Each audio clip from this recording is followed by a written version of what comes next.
일제강점기 35년간 일제는 우리 국민을 개보다 못하게 취급했습니다. 태평양 전쟁이 끝난 후 우리나라의 입장과 처지가 어떠했는지 정치인들과 법관들은 아십니까? 나라와 국민을 사랑합시다. 일제강점기 당시 서울은 거지 집합소였습니다. 독립운동가의 아들 김두한도 청계천 거지였습니다. 장충단 골짜기도 거지들이 사는 산이었고, 파고다 공원도 거지 집합소였고, 서울역전 도동도 거지 지객꾼들의 판자촌이었습니다. 나라도 없고 법도 없는 무법천지였습니다. 선생도 없고 교과서도 없고 법도 없이 오직 주먹과 거지만 있었습니다. 이는 농촌도 도시도 마찬가지였습니다.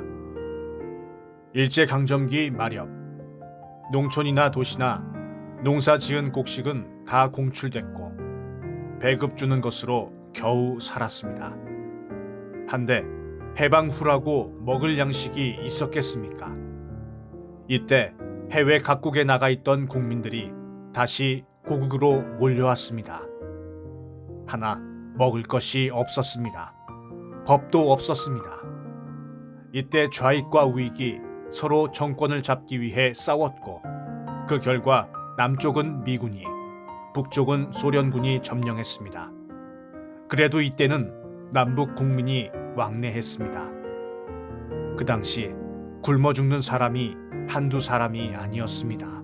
이때 김구 선생이 외국의 원조를 받아 무료 식당을 만들었고 난민들을 위해 수용소를 만들었습니다. 우선 국민을 살려놓고 봐야 했습니다. 이 광경을 보았습니까? 남북이 양전된 상태에서 우리나라의 정부가 들어섰고 얼마 안 있어 북한이 남한에 기습적으로 쳐들어왔습니다. 이때 많은 청년들이 죽었습니다. 왜 우리나라가 남과 북으로 갈라졌습니까? 왜 북한이 남쪽으로 쳐들어왔습니까? 정치인과 법관 여러분, 아십니까? 이것이 남북이 원하는 정치입니까? 이것이 나라와 국민을 위한 정치입니까? 누구의 뜻입니까? 남북 국민은 하나같이 통일을 원합니다. 정치인들이 갈라놓은 나라를 정치인들이 다시 하나로 통일시켜야 합니다. 조상이 물려준 나라를 양단시킨 것은 참 정치라 할 수 없습니다. 그리고 제발 국민을 죄인으로 그만 몰아가고 사랑으로 지도해 주십시오. 이 나라 국민들이 목숨 걸고 독립운동을 하며 나라를 지켰습니다. 일제강점기에 일제가 우리 국민에게 한 것 같이 오늘날 우리나라 법관이 죄 없는 국민을 죄인으로 만드는 것을 보고만 있을 수가 없습니다. 거짓 증인의 거짓말은 믿으면서 의인의 참말은 믿지 않고 죄 없는 국민을 죄인으로 만드는 자는 민족의 적입니다. 6.25 전쟁 때 수많은 청년들이 왜 죽었습니까? 나라를 위해 싸우다 죽었습니다.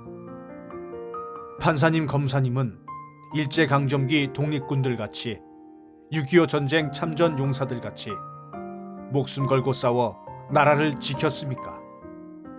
꽃다운 청년들이 죽어가며 또 불구의 몸이 되면서까지 이 나라를 지켰습니다. 인재는 죽이고 권력 깡패가 나라를 주관하면 이 나라의 장래가 어떻게 되겠습니까? 나라와 국민을 사랑하는 정치가 헌법 제1조 제1, 2항이 말하는 참 정치입니다. 이 나라 국민은 나라와 국민을 사랑하는 정치를 원합니다. 그 옛날 압박과 고통, 서름과 눈물을 잊은 채 동족인 정치인들이 권력만 믿고 죄 없는 국민을 압박한다면 그 옛날과 다를 바가 없습니다. 정치인들과 법관들, 나라와 국민을 사랑합시다.